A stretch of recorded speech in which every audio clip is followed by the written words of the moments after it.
late show, and we're here with an interview with a couple of special guests, and we're here to glean some wisdom from some role models before us in the church. Now, tonight's guests, as a short introduction, were some of the first people to actually walk through the doors of the church. In fact, they had a lot to do with the construction of the very building we're in. I won't give too much away, but I'd like to welcome the father and son duo, Uncle Hany Soliman and Uncle Botros Soliman. Would you like to please come to the front?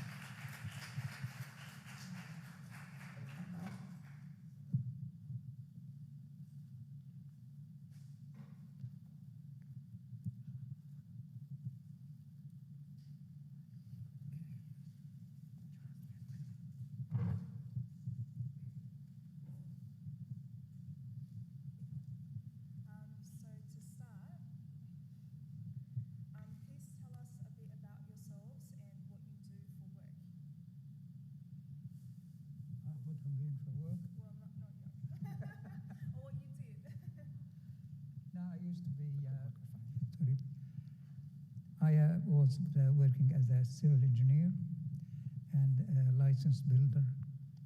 So I was working in this field for a very long time, all my life nearly. And then I make my own company. It's called Soliman and Sons.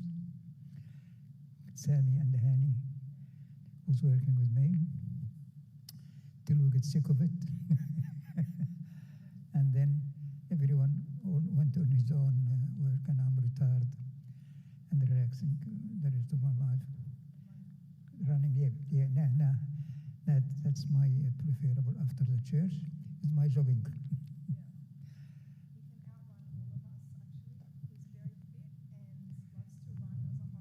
can outrun all of us, actually. He's very fit and loves to run as a hobby, so we can all learn something from him, actually. What about you, Anthony? So how far do you want me to go back? I mean, do you want to know who my superhero was when I was 5 years old, or are we talking? Okay, so I've been in the building industry for probably about 35 years now, and I've worked across a lot of the sectors, the industrial, the commercial, the retail, and I've worked for sort of various size companies. Basically on the constructions and on site is where my thing is. I have worked a little bit on the project management side, which sort of gave me opportunities to do a lot more work around Australia and the remote areas of Australia, so that was really good. And currently I'm the general manager for a property development and construction company, and we have projects that range between 40 million and 400 million. Wow. So that's been a good opportunity. And the signature projects that we're sort of working on are town centres at the moment, so we're sort of getting involved in putting a lot of that together. That's massive. And I also enjoy exercising, different than running. Uncle Hany actually cycles 50 plus kilometres on a regular basis. Both Uncle Hany, Uncle Botros, when were you first involved with St. Mary's Church?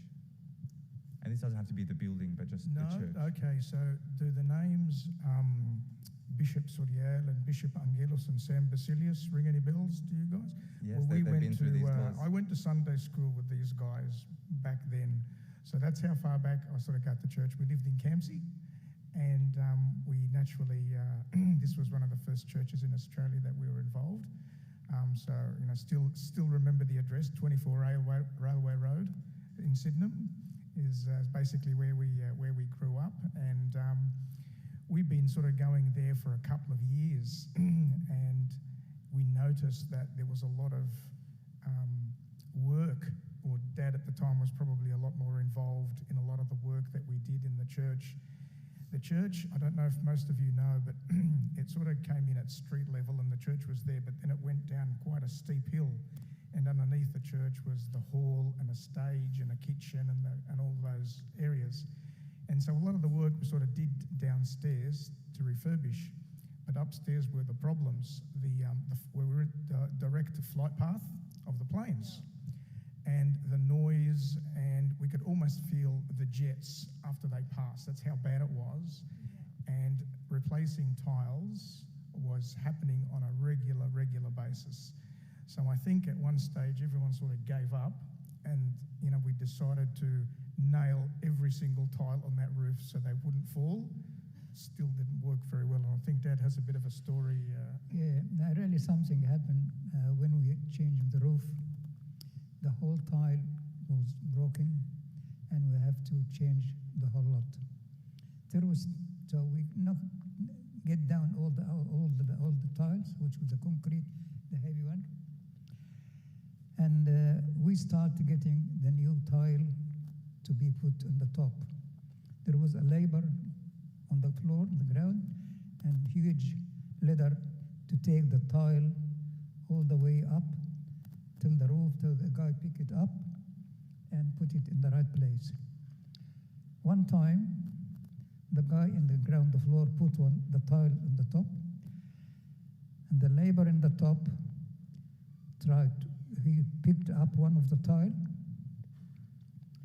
The tile fall from his hand and got in the top of the head of the guy on the floor. And the floor broken so many pieces, and I really couldn't. I was expecting this guy to collapse or have something wrong happen to him. I was just lying on the floor and just closing my eyes, waiting for him to say anything. And he just get up. What's wrong with you? What happened? What are you doing? Why are you doing that? And I heard him talking as normal, as if nothing happened to him. That's amazing. I couldn't believe my eyes this time. I said, man, St.Mary worked hard here today with us. That's a miracle. Yeah, some of you may think that subcontractors are quite thick-headed, but this is another level thick-headed. This is a 3-kilogram tile falling 5 or 6 meters on someone's head. So that was a miracle.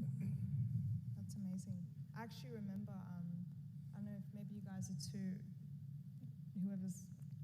I'm not old, but whoever's in my generation, vivid memories of being in a service at church, and all you hear is the planes and the tiles just shaking, everything, and you'd hear them, fall and crash and stuff. So yeah, you were in the background nailing all the tiles back, so thank you. So Uncle Botros, was it your idea to kind of teach Uncle Hany and Uncle Sammy, what you were doing? How did you, get your family in the same industry? They normally, when I was working the building game, I normally started them to come with me and watching everything, and a bit by bit give them authority to be in charge.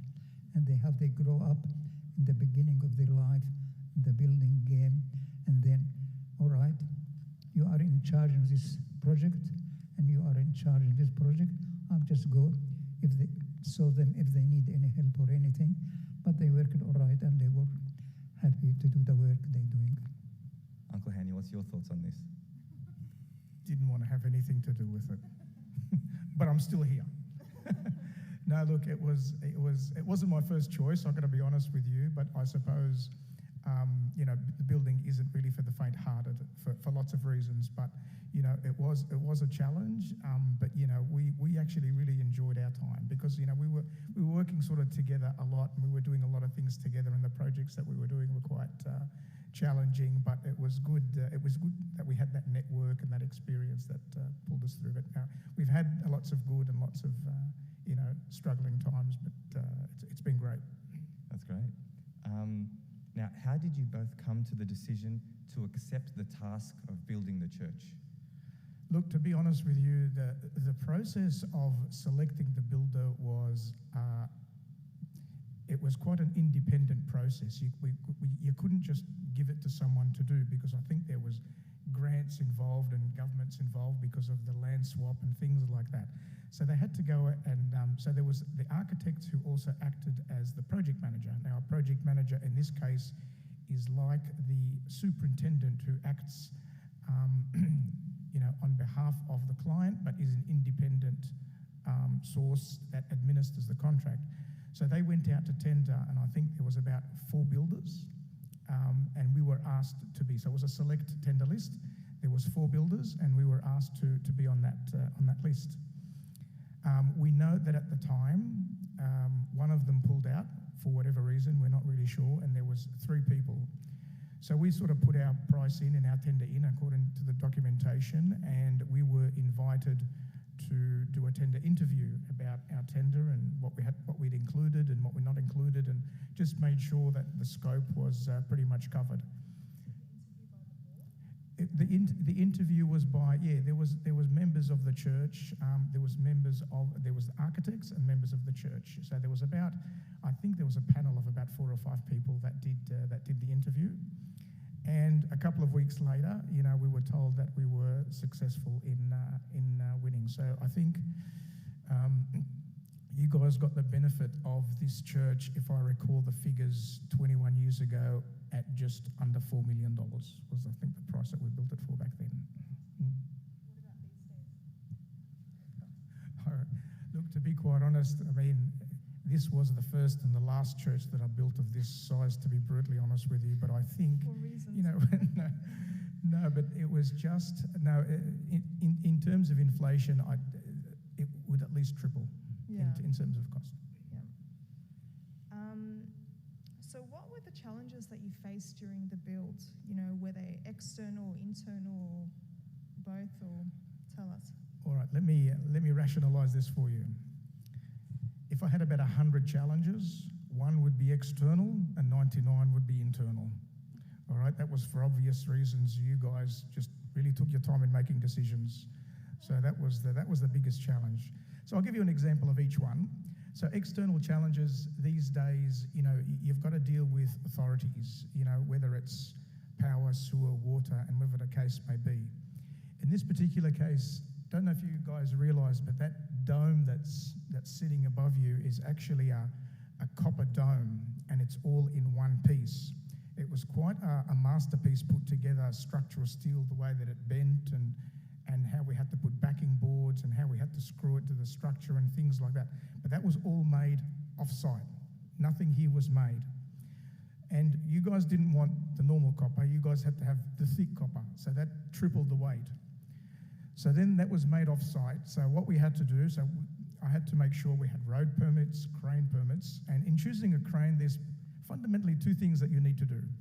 One, you've got to make sure that the crane can lift it, and it's got to have the reach to lift it with that capacity. 2 main issues. So I think the crane size that we had to get here, because we could only park it out the front, we had to get about a 200-ton crane to lift it. So he came across and we built it, and the structure came, and there was not many of them in Sydney. I mean, cranes that size were quite rare. So when we came to put the crane up, we had 6 people sitting up on that roof, 2 people structural steel, 2 people from the crane company, and 2 people from the copper, the people that made it, because it had to sit quite precisely, accurately on the plates that were built especially for it to sit on and screw. Now, one of the things that we're very, very close to is we're very close to the flight path. All right, so I did the flight path, the aeroplanes, the radar. So all of a sudden, the process between the time the dome came and we put it on there, that process was about an hour. 35 minutes into that process, I had all these white cars with lights and signals all coming across here saying, and then I'm just wondering what's going on. And then the guys come out of the car and they're saying, "You've beeped our radars at Sydney Airport." I said, "What does that mean exactly?" He goes, "As you can see, there are no planes that landed here." All right, so that wasn't taken very lightly. So he gave me the right act about, I have to do this. I said, "Look, it was all checked. The height, all of those sorts of things were checked. We did all our checks and balances. I don't know why we beeped your radar. Did you guys change the parameters?" And he kept on reading the right act, and I said, "Look," and I responded to him in a way, well, it works when I talk to a priest, so I thought it might be the same. I said, "Akhtit halilni." It was the only thing that I could think of at the time, and he said, "Excuse me," or "My bad. That was my mistake, my bad, won't happen again." Luckily, we got away without fines. The dome went on and it went across. But that was a bit of a challenge from an external perspective, the challenges that we faced in something so specialised. Brickwork, the brickwork on the project, also very, very technical. Like, I don't think there was any 100 bricks that were laid the same. The ins and outs, the core bells, the weights and things like that. There was quite a lot of detail. And I think Dad was telling me the story that the towers that we built up there, we had access going all the way to the towers, and I think he could see all of Sydney from there. So I was actually at the time. Yeah, I remember, I never forget that site. We were building the tower, one of them, and I always like to be with the bricklayer to see what they're doing. At the end of the tower, I just look down. I can see all Sydney underneath the church, all the houses, just a little buildings, so like that. And I can't imagine how so beautiful the churches are, was surrounded by the water everywhere. And this site, that's how many years now, I still in my eyes, the sightseeing, when I was in the top of the tower, I watched this sightseeing in my eyes. Yeah, now it's all units. Thanks to developers. From an internal perspective, I suppose one of the challenging things that we sort of had here, again, I'm not quite sure if you're aware, but all the lead light windows, the iconostasis, all the picture frames and everything, they actually came from the monasteries in Egypt. And they were all delivered in time and there was no issues there, but what I wasn't made aware of was the people that also installed them were workers from Egypt. Now, I wasn't aware of this. No one had said anything about it, but as you can appreciate, as the head contractor on the job, there were lots of obligations, and work health and safety issues was important back then as it is now. So you had to have certain documentation prepared and done, and so, okay, I'll be open-minded. The guys came to work on the job. I started talking to them, didn't understand a thing I was talking about, didn't have any paperwork, didn't know what. There's the box. All I could do was just point where it's going. That's the only thing. So here I am a little bit worried about, what was going to happen. Sure enough, work cover turns up. And he says, we weren't doing anything wrong. We had the platform, we had the handrails, everything was right. But, they had height and they were doing everything there.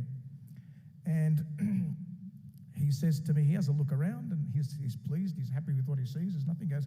Then he asks for the documentation. He asks for the work health and safety management plan. So I open my drawer and I pull out 3 pieces of paper. First page had a cross on it. Second page had the Lord's Prayer on it. The third page was the end. I handed that to him, and lucky he had a sense of humour, because he walked back out and everything was okay. So.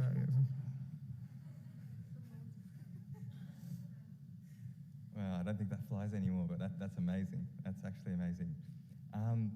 Now, you had just touched on it there, but I wanted to ask you as well, were there any strange things that went on while you were working? We want a lot of detail. How much time you got? We have a bit of time, and the stranger the better. All right, look, there's probably a couple of things that appear they're quite strange. So before we actually started building the church, there was the school that we had to open for the primary, and there was quite a demand to rush this because it was actually in the beginning of the year, and we wanted the kids to occupy it. And the school was in pretty good condition and just needed a bit of a touch-up with paint. So we had to set up our hoists and everything up there, get the men up there, get the materials up there. So we engaged some painters to do that, which I believe were part of the community. And we got all the paint and with them. And we were working away, and we had about 2 weeks to paint this whole building, mostly on the inside. And then I think about 10 days into it, the painter comes and says to me, I think we're going to run out of paint. And I'm saying to him, it's a bit late to tell me now, you're supposed to finish in a few days. Anyway, I had to leave that afternoon to go to another meeting somewhere else. And I came back the next morning, and there was all these paint tins down the bottom. I just naturally assumed he went and bought them because I told him that, we have to finish it quickly.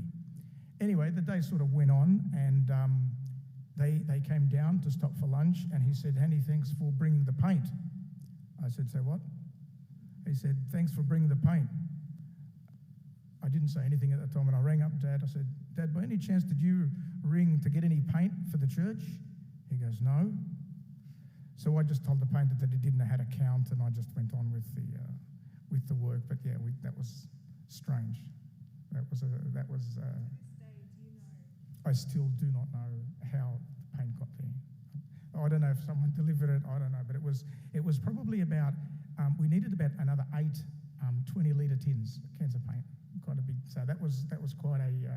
That was something that was quite an eye opener. That was the very first thing that happened, on the church that said, this is going to be good. It's the same brands and everything? Everything, the same brand. Everything was the same. Second story. One of the big things about councils that love to get involved in about car parks, they count every single car space, and this particular conditions of consent, they were very strict on the number of car spaces, and we were not going to get any approval until car spaces were counted.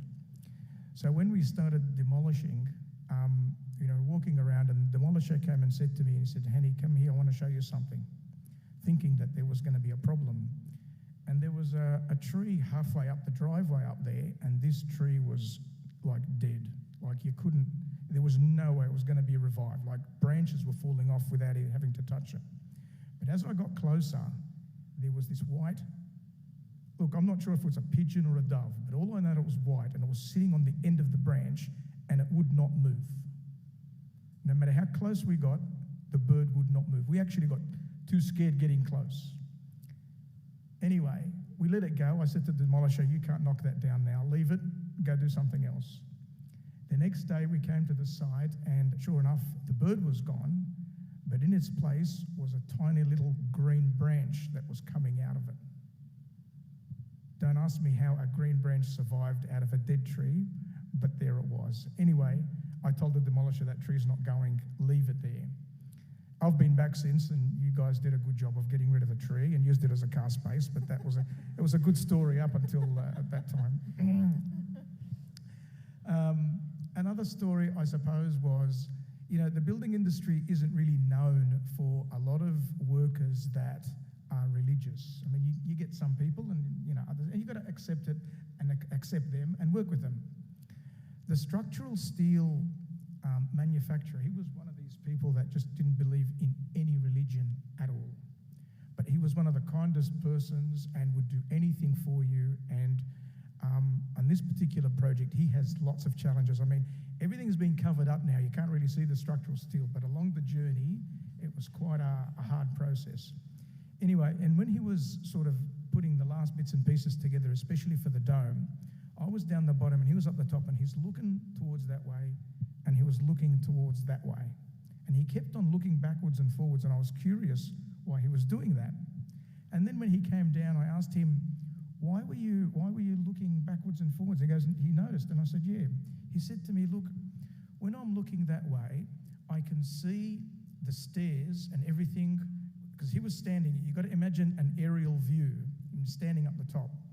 When you look out that way, you see the stairs acting like an arc, and then you've got your 2 side ramps. So that almost mimicked someone praying with their hands. And in this end, you notice the altar and the sides are set back, and they're the 2 offices. And he turned around and said to me, that looked like St.Mary praying to the cross. This was someone who doesn't believe in religion standing up there telling me, and I didn't even notice on the plans that was the case. And when I had a look at the plans, he was right. So it opened up the eyes of a lot of people working on the church. It's really touching. Have you been in contact since? Oh yeah, no. Look, those subcontractors. No, I don't think he's around anymore. But I think his son is taken on the business. Yeah, but no, a lot of them I have been keeping in touch with, but some of them have just stopped working now. Yeah. Well, the next question is kind of related to what you've just answered, but where did you see God's hand the most? Look, the most touching story I can tell about that one was towards the end of the project, where I had 2 brothers come and visit me in my office.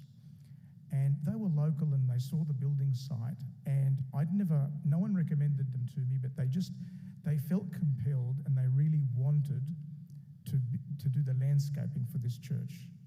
Look, I don't know why, they just felt compelled. Anyway, I gave them opportunity to give me a price, and it was within budget. They had good references, and I gave them the job.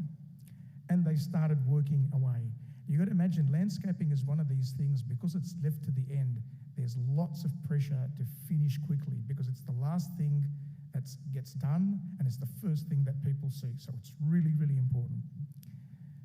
Halfway into the project, one of the brothers gets a brain aneurysm, and he ends up in hospital, almost died. And so I haven't showed up for a few days, and I'm ringing, and there's no answer.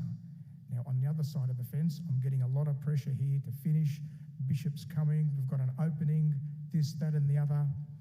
And then the brother rings me back up and tells me what's happened about his other brother in hospital. And, he assured me that, he's a lot better than he was before. And again, I'm pressured to find someone else. Knowing what I know, I turned around and I said, look, I'm sorry, I'm not getting someone else. These two guys came specifically to do this job, and I'm just not going to get someone else. He's going to get better. They're going to finish the job. Anyway, thankfully, about 2 weeks later, he did get better. He didn't start working straight away, but his brother felt a lot more comforted coming. They finished the job. They did everything properly. And 2 weeks after the project had finished, the brother came and met me. They came to my house, and they both came and met me and gave me a present, and they thanked me. They thanked me for letting them finish the job, and they thanked me for the church, and they said, if it wasn't for this church, I wouldn't be alive. Now, you think that story is touching. Did I tell you that those two brothers were actually Muslims? So that was quite that taught me about being patient, that giving people a second chance, and just not to jump to conclusions. But that was God's work. It's amazing how much the church, and not through the construction of it, but the church has touched so many lives. It's amazing. How long did the build take? Look, I remember it was probably about a year and a half. Yeah, it was about a year and a half, and it was probably because of, in a normal construction, you're able to build strategically and by stages, like something has to be done before something else. In this particular building, the intricate details, you couldn't do that at all. Like, you had to have something completely finished before you're able to start another task after it. And because of the sheer size, like, just imagine the structural steel. By the time we gave the contractor the agreement to do the work, and by the time he finished, that was 8 months. And there was probably about 2 months just in the design. It went backwards and forwards between the structural engineer until we got the levels and the curves and everything right. And then we had to manufacture all the steel, and then they had to come and put it in there. So it was about 18 months that it took to build. And I remember finishing. It was early 2000. It was January 2000 or something like that was when the time we finished. But yeah, there was a lot of people that along the way. The bricklayer was Italian, and he was actually quite a heavy drinker and smoker. And I said to him, if I'll give you this job, I've got to stop. This is a church. I was just mucking around with him. Stop drinking and stop smoking and stop swearing, especially the swearing. You can't do it. He goes, really? I go, look, I'll tell you what, you're going to go home, it's not going to be good. And he actually took me seriously. And after all, I had to tell him the truth. And I think he wanted to throw some bricks at me, but, I made him healthy for a few days at least. But he was, it was good to, like I said, we have our fun along the way because it is quite stressful. And but it's been a good challenge. I remember seeing you actually on site. I remember standing at the entrance and seeing you guys, and it's just vague memories because I was so young. But I remember a machine. I'm sure it's a crane or something. Very high up. Someone that was probably the workers from Egypt with the icons. And I remember seeing you on site, and it was just empty. To me, it was huge. It was there was no pews, there was no ground. It was all just concrete. But it's amazing. This question mostly for you, Uncle Botros, but for both of you, did the construction of the church bring you two closer together? And how is it like for your family life while this kind of work is going on? The thing is, all the time in the building game, there'll always problem. Either the labor, sometimes the subcontractor, sometimes the council. There must be some problem in any project you started. That we our experience. But when we building the church here, we couldn't have any problem at all. Nothing at all, as if nobody watching us or nobody seeing us. Everything went very, very smooth and very nice and quiet. No any argument or anything from the people working. It just went smooth, as if exactly we really building the church. It would make me so happy, because all the time the problem took most of your time in the site, and you have to solve the problem, you have to make everyone pleased, and. But we were so lucky, no problem at all. I think our biggest problem was the drive here and the drive home. Yeah, That was probably our biggest challenge. How far Yeah. was the drive? at least 1 hour. I wish it was an hour. Back then, I lived in Dural at the time, and I think your dad lived in Kenhurst. So we used to alternate. We didn't both come because we had other projects as well. So we used to alternate, but when there was a big activity happening on the day, we'd both be here because there was work sort of happening all over the site. That was our biggest challenge, to be quite honest. Yeah. That was How often were you here on site? every day. Every day. We were here every day. Yeah, it had to Yeah. be. For that year and a half, we were here every day. No, that's amazing.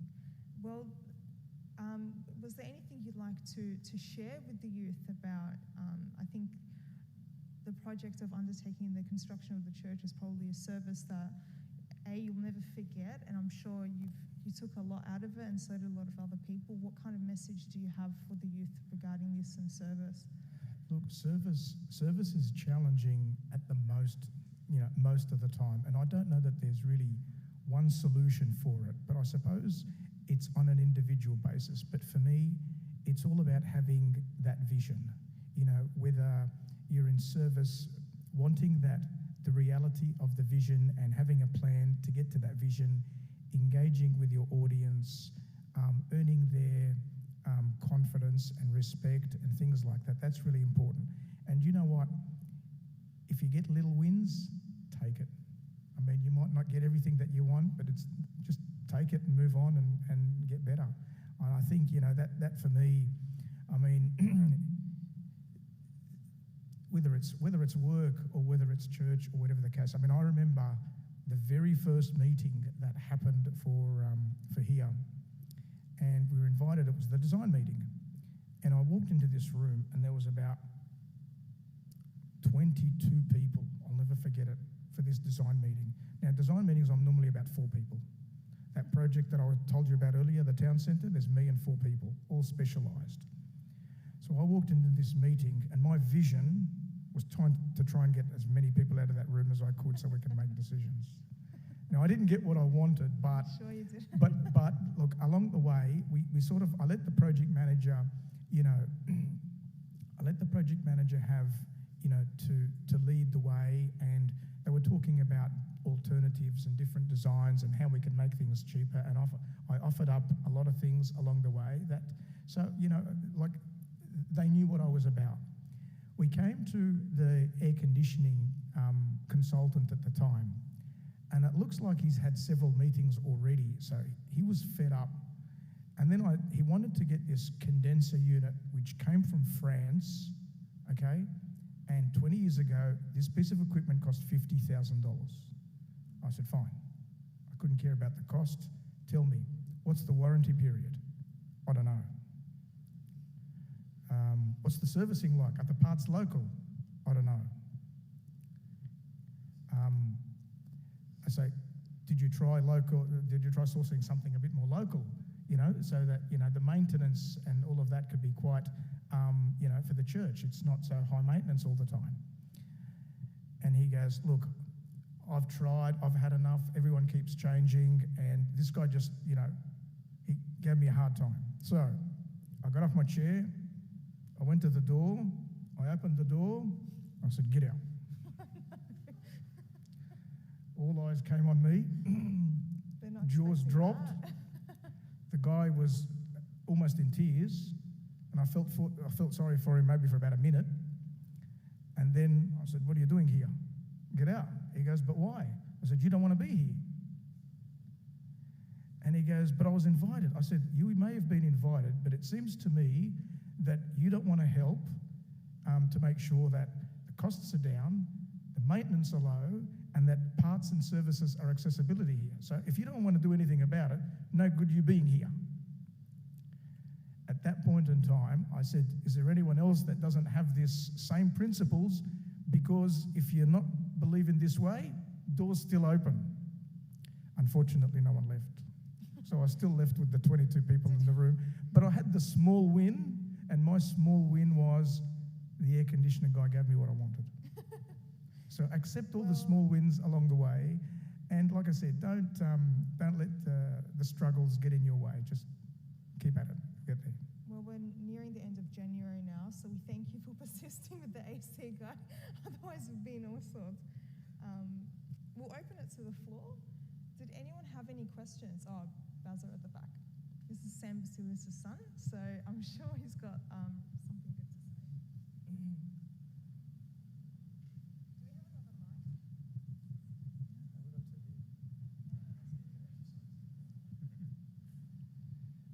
So just a general question. I remember coming in a few times when all the scaffolding was up and you could see the inside structure of the church. And I remember hearing about, if I wasn't here at the time, the dome being put on was like a really, really big achievement. But what was it like working with Dad as the architect? Keep in mind he's watching. Look, I got to tell you, Sam and I had a special bond that sort of kept us going. We had a really good understanding between each other. With all the challenges that sort of came before us, we always had solutions, and we always sat down and we talked about it, and we got through it. And there was quite a lot of technical issues that sort of came about because of the building. Because when you sort of design something and you come to build it, it always happens. There's always some technical complications along the way. So Sam was an absolute pleasure to work with because he was very eager and keen to come up with those solutions. And we just worked together to try and, keep it down, keeping the costs down and keeping the program on time. I've had a look at the photo album a ton of times. He spent pretty much the whole time just taking photos of everything as it was being done.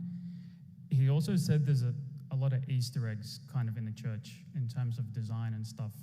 Do you know any of those Easter eggs? Because I haven't found out yet. No, I don't know about Easter eggs, but I can tell you that at the bottom of these stairs there is a Bible, a cross, and a gold coin inside a plastic bag that was put at the bottom of the step of the altar. Does he know that? I'll ask him when he gets home, when I get home. Tell him we're even.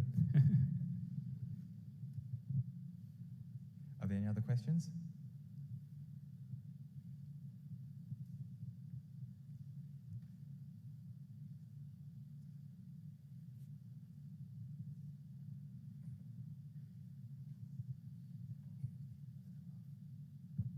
Hi, just had a quick question about like the structure of the church. So the roof is curved, and I was just wondering like how you curved the roof. Machines.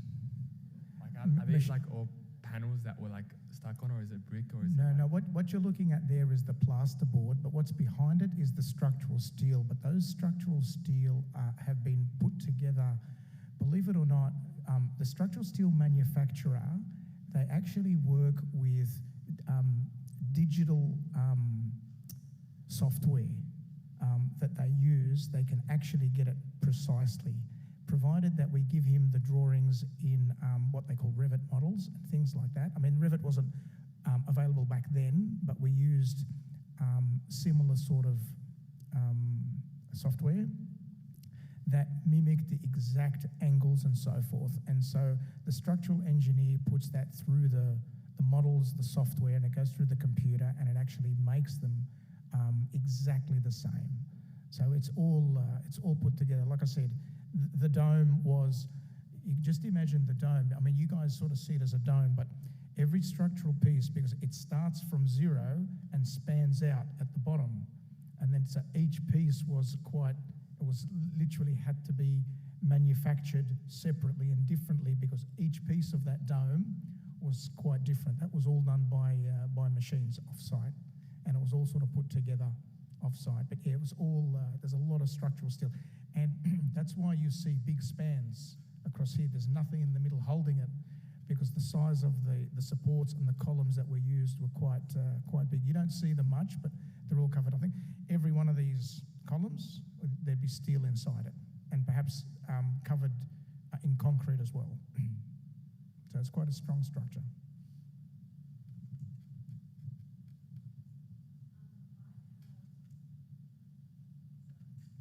Okay, the microphone's working now. I have more of like a personal question. A lot of people say don't mix family with business, but your family seems to be doing pretty good. So, like, what's the secret? Because I know a lot of people don't like to merge the worlds together, you know? So, how was that experience? We kept well apart. We all had different roles and we all had different sides. That's not to say that we couldn't work together. We actually did work together, because we actually met on a regular basis, and we talked on a regular basis, and we discussed matters on a regular basis. But we also had sort of different projects and different roles within the organisation, and everyone had their own sort of expertise that they were involved in and carried out.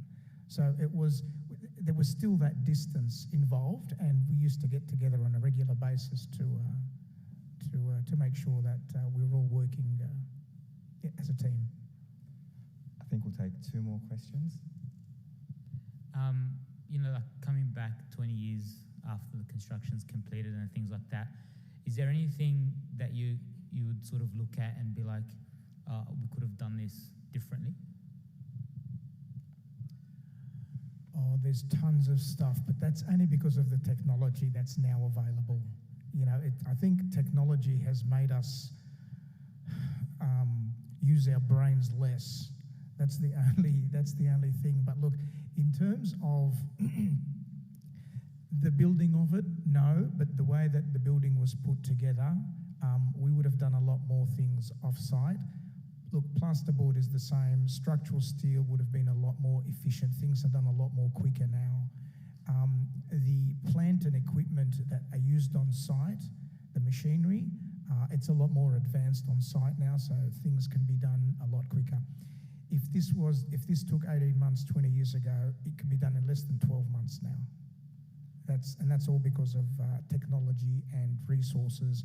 And sort of subcontractors as well. The level of subcontractors has emerged, quite advanced since back then.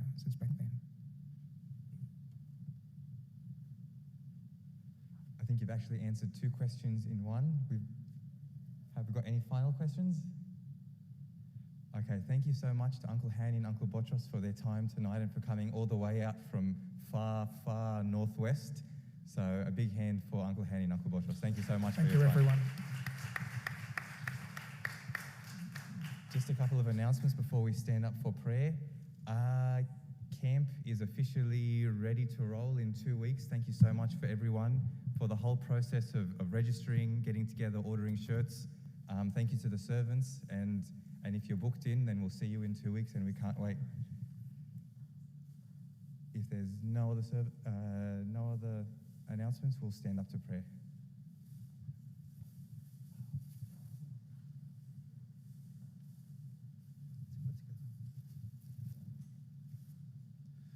Name the Father and Son, the Holy Spirit, Amen. We thank you, Lord, for the opportunity to stand in this beautiful church of yours, Lord. Lord, as we heard we saw your hand in every aspect of this building, Lord, to put it together for us to come to your house and worship this beautiful house. But more importantly, Lord, the church is more than a building. The church is every one of us, Lord, as we are members in your body. And we ask you, Lord, to make us, Lord, active members in your body, that as we see the church buildings grow, we need to grow ourselves in our relationship with you. We need to increase in our love for you, and we need to increase in our love for each other. Help us, Lord, to rejoice with those who are rejoicing and to weep with those who weep. Help us, Lord, to feel for each other, Lord, and help us, Lord, to understand each other. Help us, Lord, to be united together as one body in you. Ask you, Lord, to bless your faithful servants, Uncle Botros, Uncle Hany. Be with them, support them, reward them, Lord, for all their effort. And we ask you, Lord, for everyone who labored and contributed, Lord, in building this beautiful church of yours. I ask you, Lord, to reward them with the heavenly awards. So the prayers and intercessions of St.Mary St.Mina and the intercession of St. Anthony, hear us, Lord, we pray thankfully. Our Father who art in heaven, hallowed be thy name. Thy kingdom come, thy will be done on earth as in heaven.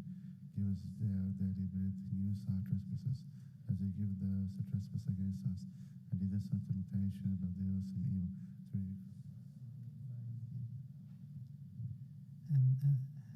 Can you please put hands together for Uncle Botros and Uncle Hany? Thank you so much. Okay. On your behalf, we're going to give them one urbana. Okay. I think Abuna Shnuti and myself, we used to come and visit the site while we were building, and we were so amazed about the work of God and has done for us. And every day is a miracle. Every day is something new, and we couldn't wait until we see it. And I think it's a very pleasant feeling when you come to a church. And I remember one of the bishops, he came to Australia.